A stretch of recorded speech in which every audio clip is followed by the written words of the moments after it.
السلام علیکم ورحمۃ اللہ وبرکاتہ۔ الحمد للہ رب العالمین والصلاة والسلام علی رسولہ الکریم اما بعد۔ قال النبی صلی اللہ علیہ وسلم انا وکافل الیتیم ہکذا۔ قابل احترام دینی و میلی بھائیوں، دین اسلام یہ اجتماعیت کا دین ہے۔ یہ دین ہمیں اس بات کا پیغام دیتا ہے کہ معاشرے میں ہمیں صرف اپنی فکر نہیں کرنی ہے، بلکہ جس معاشرے میں ہم سانس لیتے ہیں، جس سماج اور سوسائٹی میں ہم رہتے ہیں، اس سماج میں اگر کوئی پریشانی میں ہے، کوئی تنگ دستی میں ہے، کوئی کسی قسم کی مشکلات میں پھنسا ہوا ہے، تو ہماری ذمہ داری بنتی ہے دینی اعتبار سے بھی اور اخلاقی اعتبار سے بھی کہ ہم اس پریشانی میں ساتھ دیں۔ غربت اور پریشانی یہ ایسی چیزیں ہوتی ہیں، بسا اوقات اس میں انسان اپنا دین بھی خطرے میں ڈال دیتا ہے۔ پہلی بات آپ سے یتیمی کے حوالے سے کرنی ہے۔ یتیمی کا دکھ میرے بھائی کوئی معمولی دکھ نہیں ہوتا ہے۔ یتیمی کے دکھ کو ایک یتیم بچہ ہی سمجھ سکتا ہے، اس کے علاوہ کوئی اور نہیں سمجھ سکتا ہے۔ جب تک ایک باپ معاشرے میں ہوتا ہے، بچے کو نہ تو تعلیم کی فکر ہے، نہ تو رہنے کی فکر ہے، نہ کھانے کی فکر ہے، لیکن جو ہی باپ کا سایہ سر سے اٹھتا ہے، بچے کے لیے مشکلات ہی مشکلات۔ تعلیم کا بندوبست کون کرے، رہنے کا بندوبست کون کرے، کھانے پینے کا بندوبست کون کرے؟ اگر اس مشکل میں کوئی شخص یتیم کا سہارا بنتا ہے، یتیم کا ساتھ دیتا ہے، تو یہ معمولی بات نہیں ہے۔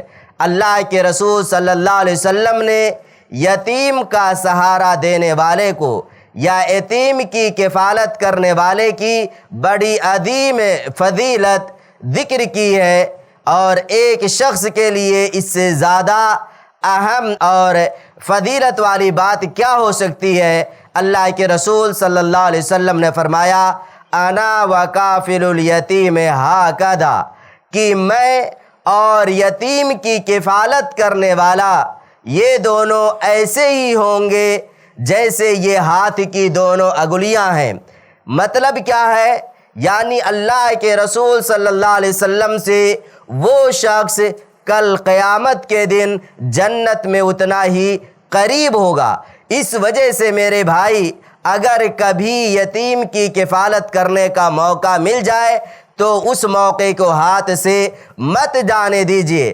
ہمارے معاشرے کے اندر بہت بڑا المیہ ہے، یتیم رہ جاتا ہے، نہ تعلیم کا بندوبست ہو پاتا، نہ کھانے پینے کا انتظام ہو پاتا۔ اسی کے مد مقابل ایک شخص ہے، 2 بار حج کے لیے جا رہا ہے میرے بھائی، 3 بار حج کرنے کے لیے جا رہا ہے۔ حج اس انسان پر زندگی میں صرف کتنے بار فرض ہے؟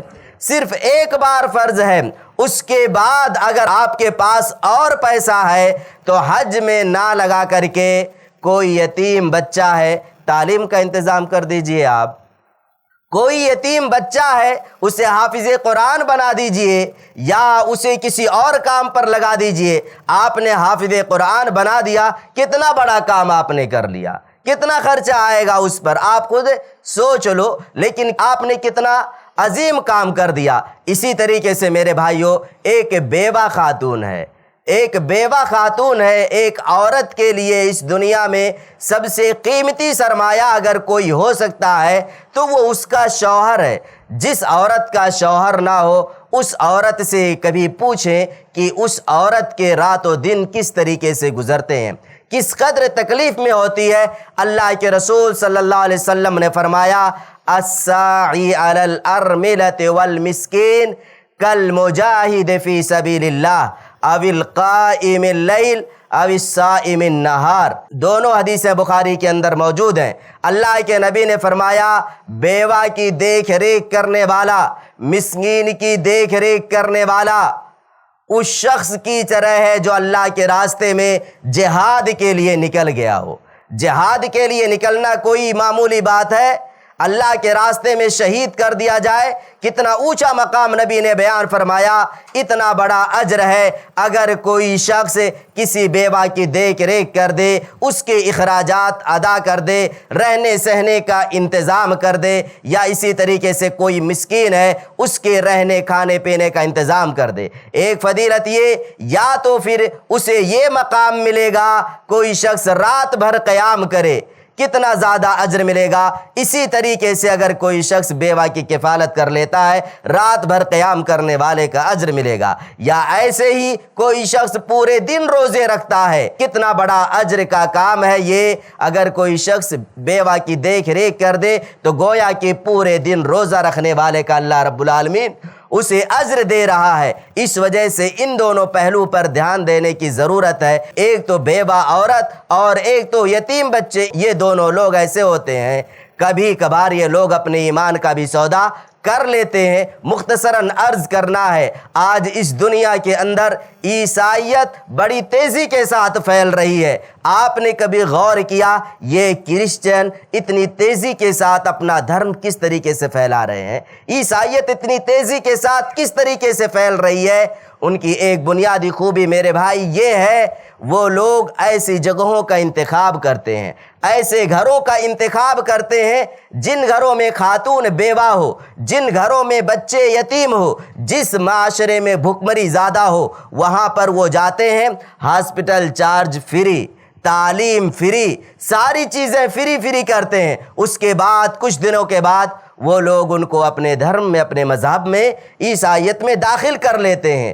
اس وجہ سے اس پہلو پر دھیان دیجئے تاکہ ہمارے معاشرے کے جو یتیم بچے ہیں یا جو بیوہ خاتون ہیں ان کی جہاں عزت اور عفت محفوظ ہو سکے، وہیں پر ان کا دین اور ان کا دھرم اور ان کا ایمان بھی محفوظ ہو سکے۔ اللہ رب العالمین سے دعا ہے، الہ العالمین تو ہم تمام لوگوں کو اجتماعیت کے ساتھ زندگی گزارنے کی توفیق دے اور اپنے معاشرے میں جو پریشان حال ہیں ان کا ساتھ دینے کی توفیق دے، آمین۔ اور اسی طریقے سے رب العالمین تو ہماری تمام عبادتوں کو قبول فرما، آمین۔ والسلام علیکم ورحمۃ اللہ وبرکاتہ۔